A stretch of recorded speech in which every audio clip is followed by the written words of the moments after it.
예, 우리가 사도행전을 지금 살펴보고 있는데, 이 사도행전은 이 7장에서는 이 스데반의 설교가 나오지요. 스데반이 왜 설교를 하게 됐냐 하면 공회에 잡혀갔기 때문에 그렇습니다. 공회에 왜 잡혀갔느냐? 회당에 들어가서 복음을 전파했는데 이 율법과 성전, 또 성전과 율법에 대해서 그리스도를 중심적으로 설교를 했더니만 그들이 고발을 해가지고 산헤드린 공회까지 가게 되었습니다. 그래서 그 고발 내용이 이제 이 성경에 기록되어져 있지요. 사도행전 6장 13절 14절에 보면 그 내용이 이렇게 기록되어 있습니다. 거짓 증인들을 세우니 이르되 이 사람이 이 거룩한 곳과 율법을 거슬러 말하기를 마지 아니하는도다. 여기 이제 거룩한 곳은 성전이죠. 율법, 성전 거슬러 말했다라고 고발하면서 14절에 그의 말에 이 나사렛 예수가 이곳을 헐고 또 모세가 우리에게 전하여 준 규례를 고치겠다 함을 우리가 들었노라 하거늘. 이렇게 이곳은 성전이고 규례는 율법이지요. 그래서 이 스데반의 그 복음을 오해해서 이렇게 고발을 하게 됩니다. 그러니까 스데반 입장에서는 당연히 이제 공회 앞에서 자신을 변호해야 되겠지요. 그래서 이 성전에 대해서 율법에 대해서 잘 설명하게 됩니다. 여러분들 우리가 지금 거의 매주 거의 비슷한 내용으로 성전과 율법에 대한 내용을 반복해서 듣고 있습니다. 그런데 이게 굉장히 중요하다는 것이죠. 왜냐하면 여러분 우리가 일상을 살아가면서 요 교회 문 밖을 딱 나가면 어떤 생각이 드냐면 왠지 하나님이 안 계신 것 같아요. 근데 교회만 오면 어떻습니까? 찬양하고 막 사람들 보면 여기 교회 와서 욕하는 사람 본 적 있습니까? 없잖아요. 다 착하고 막 있으니까 이렇게 있으니까 교회는 참 하나님이 계시는 것 같은데 교회 문 밖을 딱 나가면 하나님이 안 계시는 것 같아요. 왠지 교회 바깥에서 기도하면 안 들어주실 것 같아. 교회 와서 조용한 가운데 기도하면 잘 들어주실 것 같은데 그렇게 이제 장소의 개념에 있어서 우리도 역시 오해하고 있는 것들이 있기 때문에 그렇습니다. 그래서 이런 내용들은 반복해서 들으면서 우리 신앙이 이런 내면화되거나 1차원적으로 예배당 안에서만 형성되는 것이 아니라 우리가 실제적으로 살아가는 월요일부터 토요일까지의 삶 속에서도 우리의 신앙이 연속선상에 있다는 교훈을 가르쳐주는 본문이 바로 이 스데반의 설교에 또한 담겨져 있습니다. 그래서 사실 매주 반복하는 내용이지만 반복하면 할수록 우리의 신앙이 조금 더 이제 그 공적 영역으로 확장될 수 있는 그런 사적 영역으로만 머물러 있던 신앙이 공적인 영역에서도 그 신앙이 나타날 수 있는 그런 좋은 동기 유발의 메시지다라는 것을 생각하고 또 본문을 살펴보도록 하겠습니다. 여러분 이 아브라함에게 약속하신 땅이 있었죠. 갈대아 우르에서 메소포타미아 지역에서 아브라함을 불러내어서 하나님은 가나안 땅으로 들어가게 하셨어요. 근데 가나안 땅이 젖과 꿀이 흐르는 땅으로 아주 좋은 이 땅입니다. 실제로 지금도 이 요단강 근처에 가면 이 파인애플 농장이 아주 크게 이제 그 농업이 활성화될 수 있도록 물이 풍부하고 또 이 녹지가 많은 곳이 이 가나안 땅입니다. 그곳으로 인도를 하시죠. 그래서 이 메소포타미아에도 계셨고 또 이집트에 이제 요셉이 이집트로 가게 되고 그로 말미암아 이스라엘 모든 식솔들이 이집트로 가게 되지만 그곳에서도 하나님은 함께 하셨습니다. 그러니까 지금 유대인들, 지금 스데반이 설교를 하고 있는 그 상황 속에 있는 유대인들은 예루살렘 중심의 성전 중심의 사고방식이 있어요. 그래서 그들은 성전에 예루살렘에만 하나님이 임재하시고 다스리시고 그들을 돌보신다 이런 사고방식이 있었는데 스데반은 아니다. 구약 성경에서도조차 하나님은 온 세계에 하나님의 백성이 있는 곳에서는 항상 함께 하셨다라는 것을 가르쳐주고 있는 것이지요. 모세가 이제 등장해서 이스라엘을 구원하시기 위해서 하나님 모세를 불러내시는데 모세가 애굽에 있을 때든지 이제 미디안 땅으로 도망을 가서 생활할 때든지 하나님은 항상 그의 백성과 함께 하셨다라는 것을 말씀해주고 있습니다. 우리는 지난 시간에 이 모세의 출생과 또 그의 40년의 인생을 짧게 살펴보았죠. 모세는 40세가 되었을 때 자신의 권력과 자신의 힘, 바로의 궁 안에 있었기 때문에 그의 학식과 지혜와 권력을 통하여서 그의 백성들, 이스라엘 백성들을 구원하기 위하여 공주의 아들의 자리를 박차고 이스라엘 민족을 구원하려고 했습니다. 그런데 실패로 돌아갔죠. 하나님의 때가 되지 않았기 때문에 또 인간적인 그런 권력이나 외부적 환경에 의해서 하나님이 구출해 주는 것이 아니기 때문에 실패하여 오히려 도망자가 되어 미디안 땅으로 가게 된 것이죠. 근데 거기에서 이제 80세가 됐어요. 40년이 지났죠. 그래서 오늘 본문에 보면 30절에 40년이 참에 이렇게 되어 있는데 이때의 모세의 나이가 80세입니다. 80세. 우리는 이렇게 생각할 수 있어요.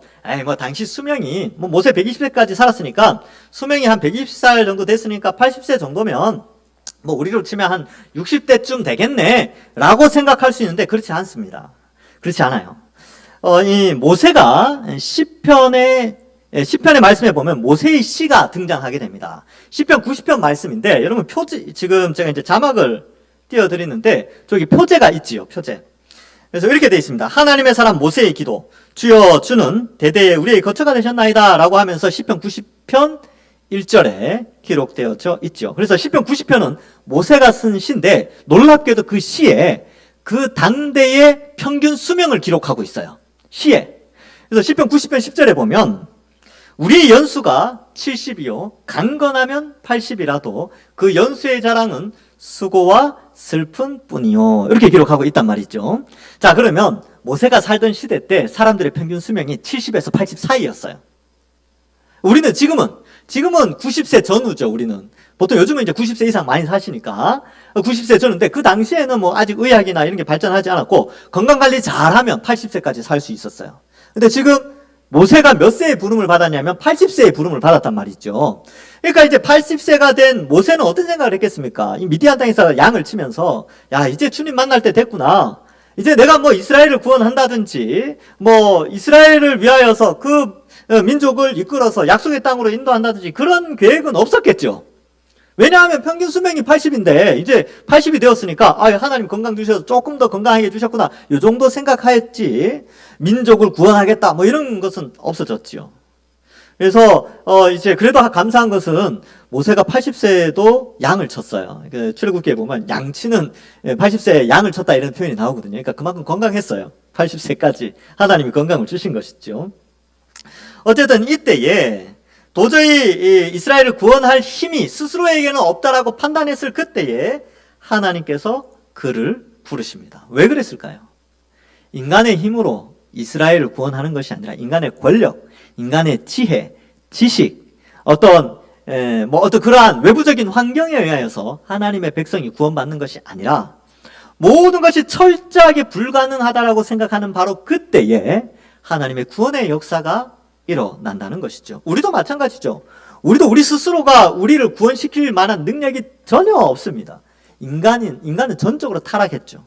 근데 그 전적으로 타락한 상태에서 하나님의 전적인 은혜가 개입하셔서 우리를 구원해 주신 것처럼 출애굽하는데도 동일하게 인간에게 있어서는 더 이상 희망이 없다라고 생각할 바로 그때에 하나님이 개입하셔서 그의 백성들을 구출해 주시는 것입니다. 근데 아주 이제 재미난 표현이 나와요. 30절에 보면 천사가 시내산 광야 가시나무 떨기 불꽃 가운데 나타나죠. 여기 천사가라고 되어 있어요. 근데 그 천사가 32절에 뭐라고 이야기하냐면 나는 내 조상의 하나님 즉 아브라함과 이삭과 야곱의 하나님이라 라고 표현하고 있습니다. 그럼 이 천사가 하나님이다 라고 표현하는 건데 그럼 천사입니까? 하나님입니까? 가시떨기 나무에서 나타난 분은 누굽니까? 천사입니까? 하나님입니까? 속으로 대답하세요. 그래서 저는 이게 궁금했어요. 왜 이렇게 표현이 됐을까? 이게 천사냐 하나님이냐?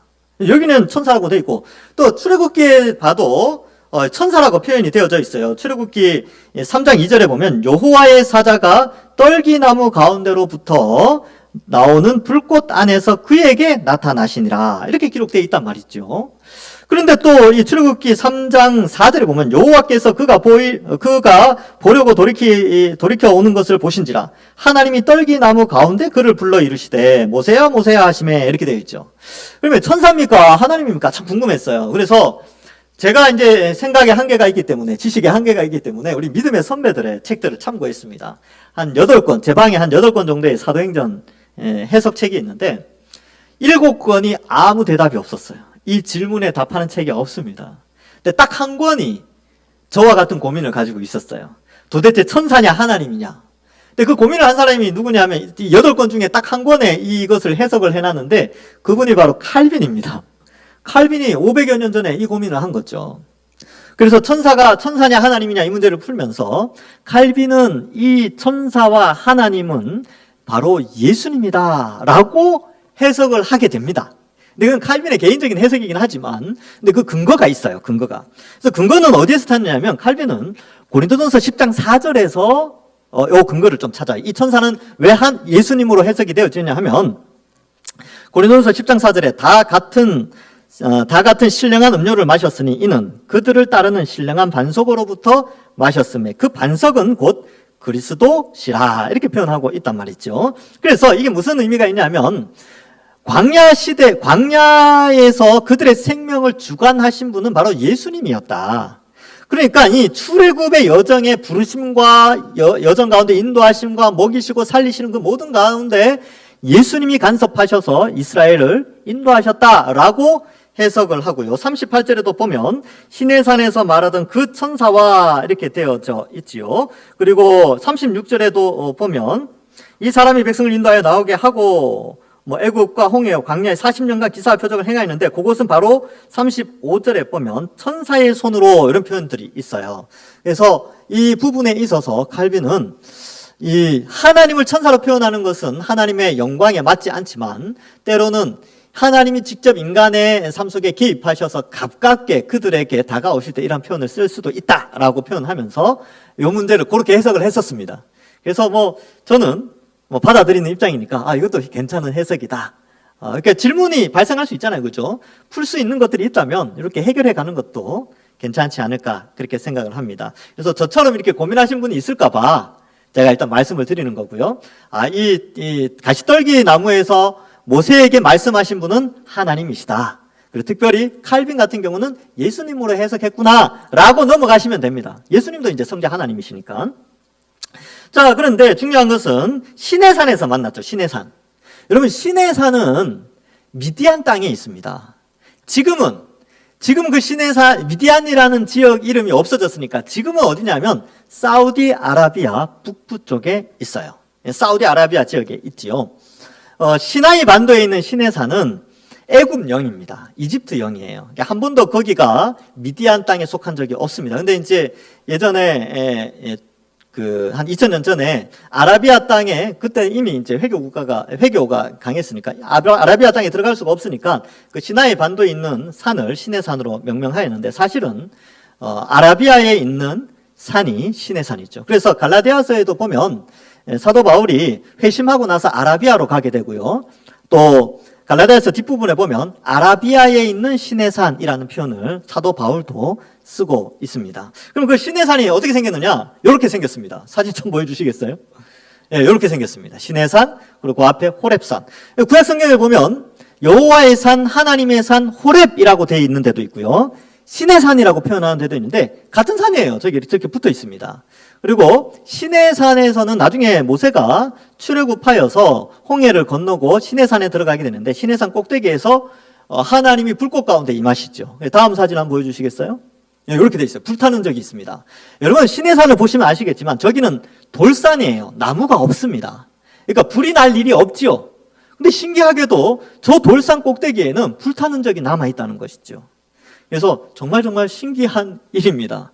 그리고 그 호렙산에는 어떤 또 사건이 있었냐면 엘리야가 이세벨한테 쫓겨서 도망갔을 때에 40주 40야 하나님의 산 호렙으로 도망가게 되는데 거기에서 호렙산 동굴에 거하게 되는데 이 사진에 보면 저게 이제 호렙산의 동굴 사진입니다. 저 노란색 있는데 저기가 동굴이 하나 있어요. 거기 지금 그림으로 보면은 사진으로 보면 좀 작아 보이는데 저기 한 사람 어른 장정에 충분히 들어갈 수 있는 공간입니다. 저렇게 있어요. 저기가 이제 시내산으로 오늘날에는 이제 거의 저렇게 돼 있고 사우디아라비아가 회교 국가이기 때문에 이러한 사진을 걷어주시고요. 이러한 기독교 어떤 문화나 유대교나 혹은 유대인들에 대한 그런 역사에 대해서 철저히 폐쇄적입니다. 개방을 안 해요. 근데 요즘 많이 개방되어졌죠. 여러분 사우디아라비아가 지금 얼마나 많이 활동하고 있습니까? 그래서 개방되어지면서 지금은 국가가 허락하는 범위 안에서 시내산에 갈 수 있는 사람들이 많아졌고요. 드론으로 촬영한 것들도 이제 유튜브에 막 올라오는 그런 시대가 되었습니다. 그래서 저 산에 가면 수많은 유적들이 있어요. 그 이스라엘 사람들이 그 유목민으로 활동했던 생활했던 유적들이 굉장히 지금도 많이 남아 있습니다. 바로 그 시내산, 저기에서 하나님께서 모세를 부르신 것이죠. 거기에 이제 가시나무 떨기 불꽃 가운데 임하여서 보였죠. 그래서 31절에 모세가 가까이 가려고 하니까 32절에 소리가 있었죠. 32절에 보면 나는 내 조상의 하나님 즉 아브라함과 이삭과 야곱의 하나님이라 하신데 모세가 무서워 감히 바라보지 못하였더라. 이렇게 기록하고 있습니다. 굉장한 공포심이 있죠. 여러분 한번 생각해 보십시오. 평소 때 오르락내리락 하던 산에서 갑자기 아무 소리 안 들리다가 한 40년 동안 아무 소리 안 들리다가 40년 늘 보던 산인데 올라갔는데 소리가 들려요. 늘 보던 가시떨기 나무들이 많이 있었는데 거기 한가운데서 불이 막 나는데 나무가 사라지질 않는 거예요. 얼마나 신기했습니까? 신기했겠어요. 그리고 소리가 들리니까 얼마나 무서웠겠습니까? 하나님의 목소리가 들려졌을 때 공포스럽겠죠. 네. 왜냐하면 우리는요, 우리의 육체는 죄된 본성을 아직도 가지고 있어요. 물론 죄를 지을 수밖에 없는 존재에서 죄를 안 지을 수 있는 존재로 하나님이 변화시켜 주셨지만 여전히 죄의 속성을 가진 육체를 가지고 있단 말이죠. 그래서 이 육체를 가지고 죄 없으신 창조주 하나님을 뵙게 되면 인간은 죽을 수밖에 없지요. 그래서 그 하나님의 음성이 들리니까 얼마나 무서웠겠습니까? 그 창조주 앞에서. 전적인 전능하신 신 앞에서 얼마나 두려웠겠어요. 엎드려 얼굴을 가리게 되는데 출애굽기 3장 6절에는 이렇게 기록되어 있습니다. 또 이르시되 나는 내 조상의 하나님이니 아브라함의 하나님, 이삭의 하나님, 야곱의 하나님이라. 모세가 하나님 배웠기를 두려워하여 얼굴을 가리매. 얼굴을 왜 가렸을까요? 사실은 눈을 가린 거죠. 눈을 가리기 위해서 얼굴 전체를 가린 겁니다. 왜? 너무 무서우니까. 너무 두려우니까. 이게 아주 중요한데 여러분 하나님을 만난 사람은 두려움에 떨게 돼 있어요. 공포감에 휩싸이게 되어져 있습니다. 그리고 자신을 돌아보고 회개하게 되죠. 근데 오늘날의 많은 신비주의자들은요, 이단에 속한 신비주의자들은 하나님을 자주 본대요. 하나님 음성을 막 듣는데요. 근데 두려움도 없어요. 네.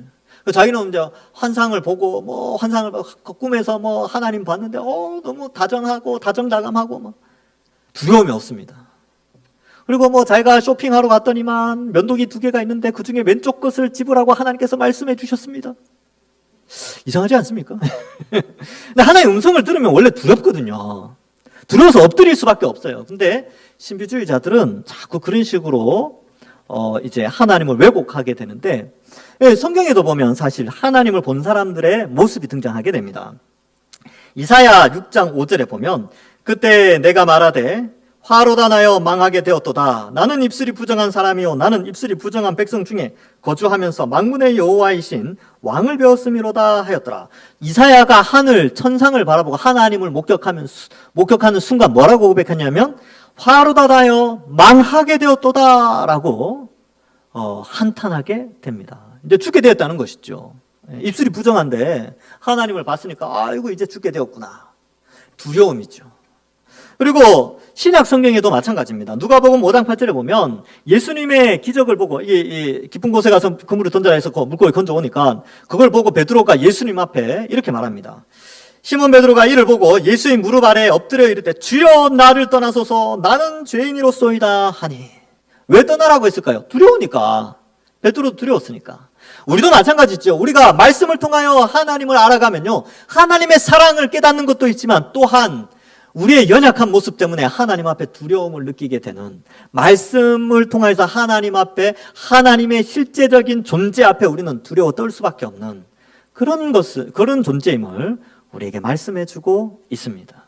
하나님은 늘 따뜻하시죠. 늘 다정다감하시고 아버지 같으시고 늘 그렇죠. 그러나 창조주 하나님이시고 온 우주 만물을 창조하신 분이시기에 그 위험 앞에 우리가 섰을 때는 또한 두려움과 그의 위대하심 앞에 우리는 엎드릴 수밖에 없는 존재다라는 것을 우리는 또 한번 생각해 볼 수가 있습니다. 그래서 그런 신비주의자들의 말에 흔들리지 마세요. 내가 어제 주님이 말씀하셨는데 말이야, 너는 이렇게 점치듯이 그렇게 하는 것들 있잖아요. 그런 거 절대로 흔들리지 마세요. 그건 다 가짜입니다.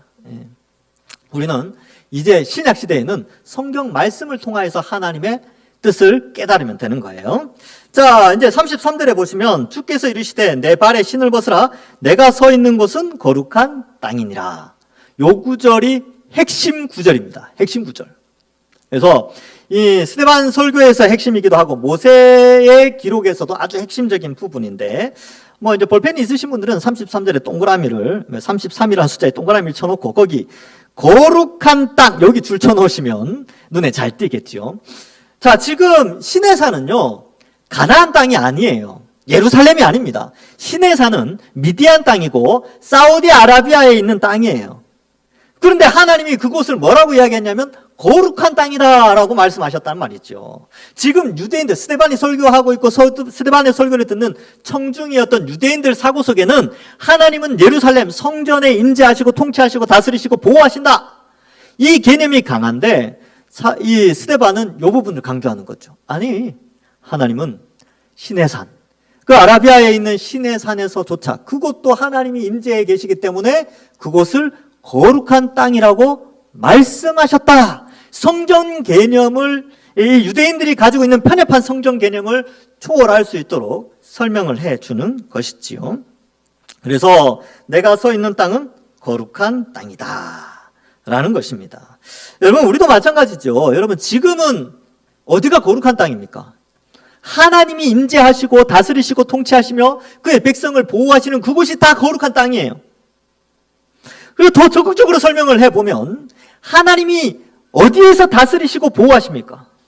성령 하나님이 어디에 존재하세요? 성령 하나님은 우리 심령 가운데 거하십니다. 그래서 우리가 하나님의 성전이 되고 하나님의 거룩한 땅이 되었어요. 눈에 보이는 이런 땅이 아니고 우리 자신 자체가 성령 하나님 우리 속에 계시기 때문에 우리 자신이 땅이 되었고요, 우리 자신이 거룩한 성전이 되었습니다. 더 놀라운 거 하나 이야기해 드릴까요? 우리가 제사장이래요. 베드로전서 2장 9절에 보면 너희는 왕같은 제사장들이요. 로마서 12장 1절 2절에는 너희 몸을 하나님이 기뻐하시는 산 제물로 드리라 라고 말합니다. 놀랍지 않습니까? 성령 하나님이 계시는 성전이기도 하고요, 우리가 또한 제사장이기도 하고요, 또한 거룩한 삶을 통하여 제물을 드리는 제사 제물이기도 합니다. 이것이 바로 예수 그리스도의 십자가 형벌 대속의 은혜로 말미암아 복음을 믿은 자의 정체성의 변화를 말씀해 주고 있는 것이죠. 신약 시대는 이렇게 변화된 것입니다. 그러니까 AD 70년에 예루살렘 성전이 다 없어진 거예요. 다 무너진 것이죠. 이유가 있습니다. 사실 티투스는 예루살렘 성전을 보호하려고 했어요. 그 사람은 문화 유적에 대해서 관심이 많은 사람이었거든요. 근데 이미 들어가 보니까 불타고 있었어요. 예. 근데 하나님께서 없애신 것이죠. 왜냐하면 성전은 이제 예수님을 믿는 모든 사람들이 새로운 성전이 되었기 때문에 그렇습니다. 그래서 고린도전서 3장 16절에 보면 너희가 하나님의 성전인 것과 하나님의 성령이 너희 안에 계시는 것을 알지 못하느냐. 우리가 성전이 되었습니다. 우리가 거룩한 땅이죠. 예. 여러분들은, 예수 믿는 여러분들은 다 거룩한 땅이요, 제사장이요, 제물로서 부름을 받은 것입니다. 옆에 사람 보세요. 대단하신 분들입니다. 이분들이 보통 분들이 아니에요. 하나님께서 구별하여 택하신 성전이요, 제물이요, 제사장입니다. 자, 근데 신발을 벗으라 그랬죠. 신발을 왜 벗으라 그랬냐 하면 이 신발이 더러워서 그래요. 발이 더러워서. 근데 더러운 것을 벗어낸다, 이런 의미가 있어서 거룩한 땅에는 죄를 벗어내야 됩니다. 그래서 여호수아에게도 나중에 천사가 만났을 때 신발 벗으라 라고 했죠. 그냥 길갈 땅에서 그랬어요. 그리고 아까 이사야를 봤잖아요. 이사야는 뭐라고 했냐면 내 입술이 부정합니다, 이런 표현을 했단 말이죠. 그러자 천사가 와서 부지깽이로 제단 숯불을 딱 갖고 와서 입술을 또 뒤지면서 네 죄가 사하여졌다, 이렇게 말을 해요. 그래서 이사야 6장 6절에 보면 그때 그 서랍 중에 하나가 부젓가락으로 제단에서 짚은 바 핀 숯을 손에 가지고 내게로 날아와서 그것을 내 입술에 대며 이르되 보라, 이것이 내 입에 닿았으니 내 악이 제하여졌고 내 죄가 사하여졌느니라 하더라. 예, 거룩하신 하나님을 뵙고 거룩하신 성령 하나님이 우리 속에 있다는 것은 우리가 죄사함을 받았다라는 의미가 있고요, 우리는 회개한 자로서 하나님 앞에 날마다 서는 자라는 것을 깨닫게 해줍니다. 그러므로 여러분, 우리가 죄가 기억나십니까? 죄가 생각나십니까? 그럴 때마다 신발을 벗듯이 천사가 입술에 부지깽이를 대서 그 숯불로 입술을 찢어서 죄가 면제함을 받았던 것처럼 이제는 신약시대 때는 2000년 전 예수 그리스도의 십자가 형벌 대속의 그 사랑으로 우리의 죄가 다 깨끗하게 사라지고 우리의 형벌이 사라졌다는 사실을 믿으시기 바랍니다. 그 믿음으로 말미암아 우리는 이제 회개할 수 있는 존재가 된 것이죠. 죄를 안 짓고 살 수는 없잖아요. 왜냐하면 우리 육체 자체가 죄성을 가지고 태어났기 때문에 어쩔 수 없어요. 그래서 예수님 믿기 전에는 죄를 지을 수밖에 없는 존재였는데 이제 예수님 믿고 나서는 죄를 지을 수도 있고 안 지을 수도 있는 의인으로 변화된 것이죠. 그래서 오히려 의를 행할 수 있는 의인이 되었기 때문에 더 귀한 모습으로 변화되는데 혹 범죄한 모습이 있을 때는 하나님 앞에 회개해야 합니다. 그래서 성령이 임하였을 때에 완전히 죄를 안 짓느냐? 그렇지 않아요. 베드로도 죄를 지었다니까요. 한 가지 예를 들어볼게요. 베드로는 그 예루살렘 교회에 아주 수석의 자리에 있었죠. 수석 사도였어요. 근데 이제 지방에 내려가서 이제 그 북쪽 지역에 안디옥 지역에 갔을 때에 이방인들하고 같이 밥을 먹고 있었단 말이죠. 이제 원래 유대인들은 이방인하고 밥을 먹지 않지만 기독교인들, 예수님 믿는 사람들은 밥을 같이 먹어요. 이방인들하고. 그런데 예루살렘에 어디에서 이제 유대인들이 온다는 말을 딱 듣고 베드로가 자리를 딱 일어서 버렸어요. 이방인들하고 밥을 안 먹는 유대인 전통이 있는데 그거에 따라서 자리를 일어나서 이방인과 분리돼 버립니다. 근데 이 사실을 막내 사도였던 사도 바울이 알고 베드로를 엄청 꾸짖어요. 네가 말이야 이렇게. 물론 이제 실제로 그러진 않았겠지만 예수 그리스도의 십자가 보혈의 그 은혜에 불과하고 이방인이든 유대인이든 다 한 성전으로 지어져 가고 있는데 지금 베드로는 그걸 분리해 버렸거든요. 그러니까 예수님 믿고 나서도 성령이 임하고 나서도 베드로도 역시 그런 실수가 있었어요. 베드로가 어땠을까요? 그 꾸중의 말을 듣고 회개했겠죠. 베드로니까. 여러분 우리도 마찬가지예요. 우리가 성령이 우리 속에 있지만 때로는 우리가 자각하지 못한 어떤 죄를 지었을 때 혹은 어떤 죄를 지었다라고 여겨질 때 우리 속에서 말씀이 우리에게 꾸짖는 역할을 하십니다. 이 말씀이 우리에게 뭔가를 꾸짖을 때는 회개하셔야죠. 그렇게 우리를 부르셨습니다. 그래서 제가 말씀드리는 것은 우리가 예수님 믿고 나서는 의를 행할 수 있는 의인이 되었는데 죄를 지을 수도 있고 안 지을 수도 있는 죄를 이길 수 있는 존재로 하나님이 우리를 변화시켜 주셨어요. 그리고 우리는 의인으로 부름을 받은 것입니다. 그러니까 앞으로 어떻게 살아가야겠습니까? 죄를 이길 수 있는 의인이다 라고 생각하면서 살아가시고 혹 죄를 안 지으려고 노력은 하는데 혹 범죄한 것이 생각하면 그때는 하나님 앞에 회개하면 하나님이 다 용서해 주신다. 이 사실을 믿고 은혜 가운데 살아가는 것이죠. 자, 다시 본문으로 돌아가서요. 이처럼 예수 그리스도의 십자가로 말미암아 우리 모두가 거룩한 땅이 되었고 우리는 다 신을 벗은 자로 하나님이 여겨주신다. 그러면 이 미디안 땅 시내산에서도 하나님이 거룩한 땅이라고 했기 때문에 전 세계 어느 곳이나 하나님은 하나님의 백성들을 부르시는 그곳이 바로 거룩한 땅이 되는 것이죠. 이것이 바로 세계 선교의 아주 미끄럼을 감당하고 있습니다. 어느 곳에서든지 세계 곳곳에 하나님의 복음, 하나님이 함께 하시는 증거는 복음의 메시지가 전달되어지는 그곳이 거룩한 땅이 되는데 그곳은 다 하나님의 거룩한 땅이 되는 것이죠. 그래서 복음 들고 가는 그 어떤 오지라도 할지라도 그곳에서 하나님의 택하신 백성들이 복음을 듣고 믿는 그곳이라면 그곳은 거룩한 땅이 되어지는 것이지요. 자, 그래서 말라기에서 사실 이 예언을 했습니다. 말라기 1장 5절에 보면 이렇게 돼 있어요. 너희는 눈으로 보고 이르기를 여호와께서는 이스라엘 지역 밖에서도 크시다 하리라. 11절에 보면 만군의 여호와가 이르노라 해 뜨는 곳에서부터 해 지는 곳까지의 이방 민족 중에서 내 이름이 크게 될 것이라 각처에서 내 이름을 위하여 분향하며 깨끗한 제물을 드리리니 이는 내 이름이 이방 민족 중에서 크게 될 것임이니라. 이미 구약 시대 때 말라기를 통하여 이 예언의 메시지가 전파되었고 예수 그리스도를 통하여 이 예언이 성취가 되어졌습니다. 그 성취된 결과가 우리 아닙니까? 이 대륙의 동쪽 끝에 고요한 아침의 나라인 이 대한민국에도 복음이 전파되어져서 이곳에서도 하나님 앞에 깨끗한 제물을 드리며 어떻게 되십니까? 여호와 이름이 크게 높임을 받으며 찬양하며 예배드리지 않습니까? 그 말라기의 예언이 성취가 된 것이죠. 어떻게요? 복음 때문에, 예수 그리스도의 십자가 복음 때문에 이 은혜가 이곳에도 임하게 된 것이죠. 이것도 예수님 믿는 이것도 하나님의 거룩한 땅이다라는 것을 말씀해 주고 있습니다. 자, 34절에 보면 내 백성이 애굽에서 괴로움을 받음으로 내가 확실히 보고 그 단식하는 소리를 듣고 그들을 구원하려고 내려왔노니 이제 내가 너를 애굽으로 보내리라 하시니라. 그래서 모세가 막 한 8번 정도인가 못 가겠어요 막 떼를 부려요. 근데 결국 갑니다. 결국 가게 되죠. 인간이 어떻게 거부할 수 있겠어요. 근데 하나님께서 참으세요. 다 이해하시고 그래 그럴 수 있지. 근데 가. 그래서 결국 가게 됩니다. 자, 그래서 35절에 그들의 말이 누가 너를 관리와 재판장으로 세웠느냐 하지만 천사의 손으로 관리와 재판장으로 세워주시죠. 36절에 보면 이 사람이 백성을 인도하여 나오게 하고, 이 사람이 누구냐면 모세죠.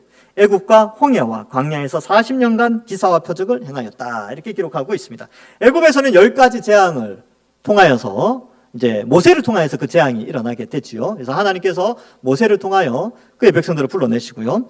홍해에서는 어땠습니까? 홍해가 이제 두 갈래로 나눠져 있는데, 이 수에즈만과 아카바만으로 되어져 있죠. 그래서 이 아카바만에 해당되는 홍해를 건너야 미디안 땅이 됩니다. 그래서 거기에 이제 해령이 있어요. 바닷길을 딱 지나면 이제 그렇게 되는데, 나중에 제가 기회가 되면 그걸 이제 제가 금요기도회 때는 한번 했는데, 나중에 이제 1, 2부 예배 때 기회가 되면 그 부분도 설명을 해드리겠습니다. 그래서 그 홍해를 건너가게 하시죠. 지금도 이제 그 바다 밑에 들어가면 애굽의 전차 유적들이 남아 있어요. 그 바다 밑에. 신기하죠, 그렇죠?